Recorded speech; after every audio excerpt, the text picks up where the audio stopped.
Mason Comets and the Centerville Elks. I'm Evan Amazon, joined by Ben Harlan. How you doing tonight, Ben? Fantastic, excited to be here. Mason's had a long run. They went longer than most teams expected. A lot of that due to Lakota West upsetting the Fairfield Indians, and Mason took down Lakota West for the third time this year. That's how they got here. Centerville had an easier route as the 1 seed. That's to be expected. Yeah, we take a look at those Comet standouts. Trey Killens leading the GMC in scoring with 21.7 a game to go, along with Matthew Smith, who leads GMC in steals. And they're going to redo the tip here between Alex Morton and Trey Johnson. And the Comets win it, so a good start as Trey Killens bringing it up. First Comets scorer, first Comets player to lead the GMC in scoring. Yeah, Killens going to be big in this one. It's funny, it usually seems like Mason's better games is when Killens doesn't score as much as his 30-point games he has. So it's big for Killens to share the ball as well as he scores. Yeah, that's what the Comets have been doing a lot of the tournament. Killens hasn't scored a ton in the tournament, hasn't gotten over 20, but he's doing a good job of sharing the ball. Variety of guys scoring. That's the main reason that this Comets team is in the district finals right now. It's funny that we say he doesn't score a ton, still averaging like 14, 15 points in those tournament games. Gonna miss that layup. It's a pretty good look. Floater getting it done all year as the Elks in transition. Gabe Cups to the rim, showing off the speed there. It's gonna be a foul on Michael Monar, and Cups going to the free throw line for 2. One of the biggest keys for Mason coming into this game is they have to get back out in transition on defense. Centerville's a very fast team. They're very athletic and they're very lengthy, and that combination is very hard to guard out in transition. Mason's got to use their speed to get back. And Gabe Cups, the sophomore, is top 50 in the country in his class of 2023. So the sophomore at the line, trying to get him started early. And he's also on the same AAU team as Bronny, so by that you can already tell that he's a pretty good player as he knocks down the first one and the Elks lead here early. Yeah, you say pretty good player and you think, oh, he's about to score 25, but no, he's more of a passer. He really does anything his team needs. Elks have good scorers like Tom House and Rich Rolfe, so that's not necessarily what they need. Yeah, House and Rolfe, two of their bigger guys at 6'4" and 6'7", and they like to find those guys down low a lot, and they also like to use Cups at the three-point line. But they're a lot like Lakota West. After those three guys we talked about, Rolfe, House, and Cups, they don't really have a lot of options. They've got some decent shooters and decent role players, but Mason really has to focus on those three guys. Yeah, the main difference between the Elks and the Firebirds, though, is the height. Centerville's got two guys at 6'7", Trey Johnson and Rich Rolfe. And 2019, these two teams met in the district finals. Centerville was able to get the win there, and Eli Jordan, that's really good defense on Rolfe, going out of bounds. Elks going to keep the ball. That's great hustle play, and even as early as it is in this game, plays like that, every possession matters as Morgan gets a steal. Yeah, this team's played really good defense all year long. One of the keys to getting to the district finals. Smith drives, gets caught at the elbow, and back out to Trey Killens. Centerville is very lengthy, and they like to help a lot. They're going to try to rush you when they're on defense. Mason's got to stay calm, be patient. So Rolfe on Killens. Killens trying to get around him, instead passes back out. Mona, Comets struggling a little bit, trying to find the open man. It's Eli Jordan behind the back. Smith pump fakes the three, gets into the elbow, and too strong there, so off by Matthew Smith. It's going to be interesting to see how Smith plays today. He's coming off a little bit of an injury. He currently has turf toe. It's kind of pretty minor, but still, turf toe is a lot more dangerous of an injury than most people think. So it'll be big for Smith to see how he plays if he's 100%. I know it happened to A.J. Green a couple years ago for the Bengals. He was out about half the year of that injury. It's the Elks lead here, 2-0. A little bit of a slow offensive start for both teams. Yeah, you know how serious of an injury it is when it takes an NFL player out for a whole season. And down low, good defense by Killens on Dieng. And Cups pulls up from the elbow. That one's good, so Gabe Cups has all board for the Elks. There's Gabe Cups' famous pull-up jumper mid-range. He can do that from 3, too, and it's been made famous not only in Ohio, but in all the country. Overtime's a big fan. Yeah, down low, Morton set kicks out to Eli Jordan. He's been shooting the three ball pretty well as of late. Something the Comets have struggled with a little bit this year, 7th in the GMC in threes. They're going to have to knock down some threes tonight. As Alex Morton drives, they're going to get a foul on the Elks. So that's the first foul. That's going on Trey Johnson. It's going to be big for Mason to be the more physical team and cause Centerville to foul more than Mason does. It could really come down to free throws, something Mason struggled with recently. Comets have to find a way to get some easy buckets and get into the paint. Good crossover on Killens. Killens gets the rim a little bit out of control. And a rebound by Wolf. And Trey Johnson's going to end up with it up ahead to Cups now. 5 minutes to go in the first quarter. We're 3 minutes in. Not a lot of scoring so far. And Gabe Cups, too strong on the floater. And Killens in transition. Comets a little bit of numbers here instead. Out to Smith for three. That one a little too strong. Molnar trying to get the rebound. Set of falls in the hands of Wolf. That's a pretty good look there for the Comets. Yeah, Mason's trying to get those offensive rebounds. Three-pointer from House, no good. Jordan can't grab it. Good hustle on both sides, but Wolf ends up with it for the Elks. And they're going to call a foul on the floor on the drive.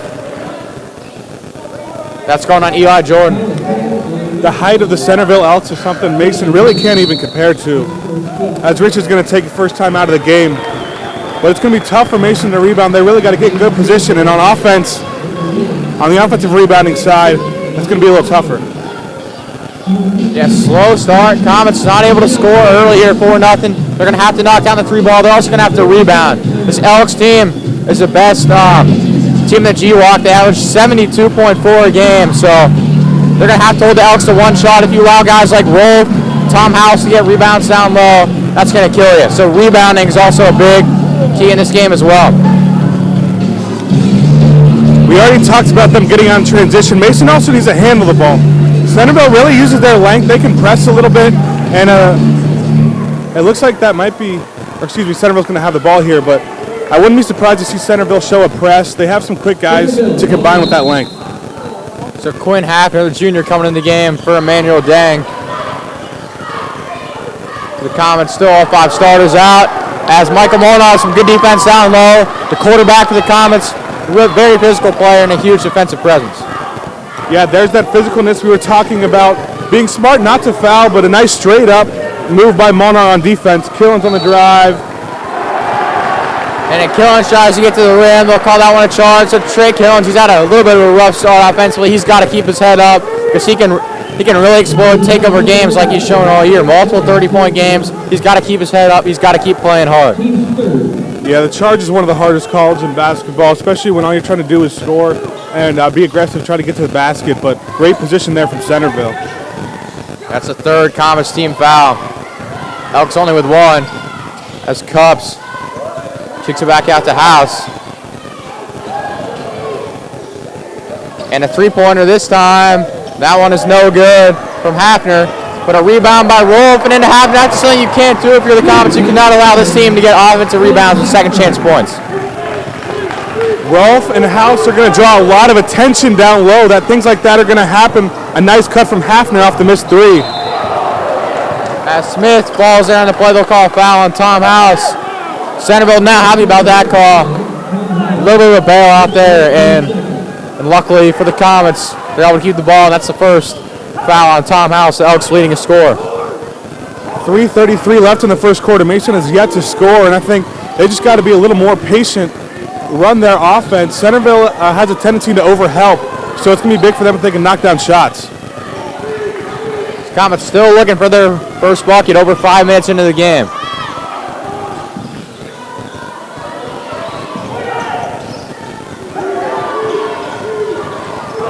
And Cups on Killens, takes it from him. Luckily able to get it out to Smith. Comets offense just discombobulated here early. But a good pass inside from Morton to Molnar, and the Comets finally on the board here. That's exactly that patience. You know, things looked like they were going down south on that possession, but they stayed with it. And a nice find from Morton to Molnar. Molnar being tough down there, finishing. Yeah, threading the needle there. Molnar had a huge game against Walnut Hills. Him and Trey Killens really took over at the end. That allowed the Comets to get past the Eagles in the second round. They were down by 7 with 2 minutes left. They would pull that one out. And Tom House drives. And that one looked like that was out on number 10, Ryan Keeper for the Elks. But instead, they're going to keep the possession with Centerville.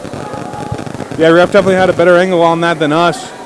And Centerville's not a team that runs a lot of set plays. They kind of like to ISO their guys. They have 3 really good scorers, so that's going to be big one-on-one for Mason as Max Johnson checks in. And Cups back out to Rolf. Now Hafner. Comets going to have to control the other guys in this lineup. They're going to have to try to make someone else beat you besides House and Cups. As Max Johnson checks into the game, the sixth man, the IU baseball commit, is going to be guarding Gabe Cups here. It's Wolf on the outside.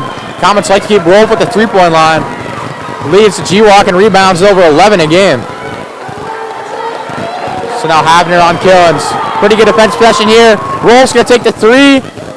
Short on that one and over the rim. So that's a great defense possession for the Comets. Yeah, that's exactly what you want. How much time that took off the timer. And forcing a deep shot. I'm sure that's not what Centerville wants. That deep of a three from Rolf. Eli Jordan laid off a little bit. But when someone's that deep, I don't think Jordan needs to apply too much pressure. And here's that press we talked about. Centerville coming with now. The Comets going to be content to let Wolf shoot three-pointers, considering they got Cups and House, two of the best three-point shooters in a G-Walk. You know, Rolf, House, and Cups all shooting at around 35% from three, so they can shoot the three ball, so you definitely have to get out on him, but it's not someone you have to face guard all around the court. Yeah, especially from a deep three like that, so that's going to be a foul on Keeper. So it's a third-team foul, Keeper's first. And Matthew Smith taken out of bounds for the Comets. So now Keeper on Killens. Killens going to step back.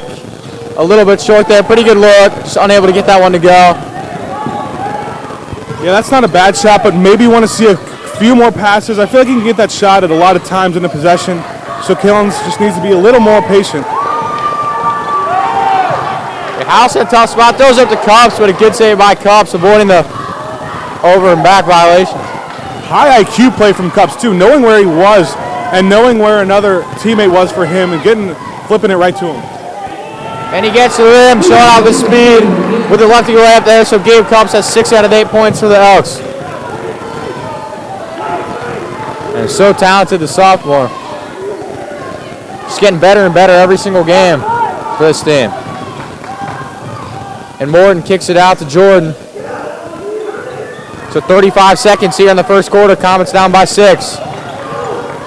It's been an offensive struggle. They could use a bucket here badly. Smith gets into the paint, pulls up from mid-range, a little too strong there. Trying to get the rebound, but Wolf able to secure it for the Elks. As they find Hafner, and down low to Tom House, to the big man running the floor for the Elks, and Tom House leading the score on the board. The height of Centerville is just killing Mason. This Killen's not realizing how much time's on the clock.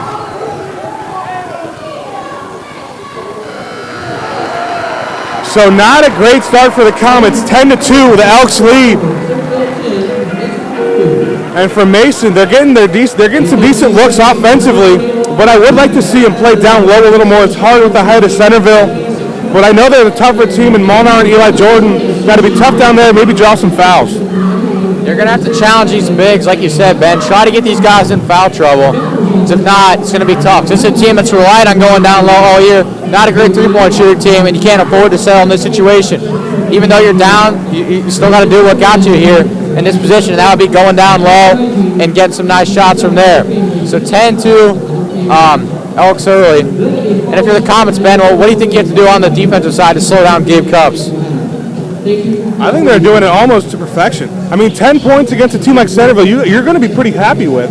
Obviously, a lot of the bigger issues are on the offensive side of the ball, but the one thing, Centerville is taking a lot of time and possession away from Mason, and that's a part of the reason Mason only has 2 points is they're not getting the ball too much, and Centerville's doing a good job taking their time on their possessions. And Mason, you don't necessarily want to rush them yet, but maybe try to force some more turnovers. Centerville's a team that'll turn the ball over. They turn the ball over third most in their conference. And Centerville, the 1 seed, of course, in that Dayton region, and they've just been blowing teams out. Their last game in the tournament was a 28-point win against Beaver Creek, but for the Comets, a little bit of a struggle to get here. West Claremont had a really nice come-from-behind win against Walnut Hills, and a pretty solid win against Dakota West, where they were winning almost the whole game there. But yeah, the Centerville team just absolutely just blowing teams away. As Eli Jordan's going to come back into the game. Yeah, a lot of people will tell you they kind of had an easier schedule. The GWAC wasn't the strongest this year. They do have 3 teams, though, in the district finals, and Centerville, Wayne, and Miamisburg. And the Comets, the only team left from the GMC. And what's also interesting, there's 4 teams in GCL South, and all 4 of those teams made it to the district finals games. Elder beat LaSalle earlier today. That's who the winner. It's the winner of this game. We'll be playing the Elder Panthers, and of course, Moore, the 1 seed, and St. X, the 2 seed, both expected to win their matchups as well. Yeah, and that's almost to be expected. The GCL South, year in, year out, the best conference in basketball, best conference usually in most sports. And this is no different this year.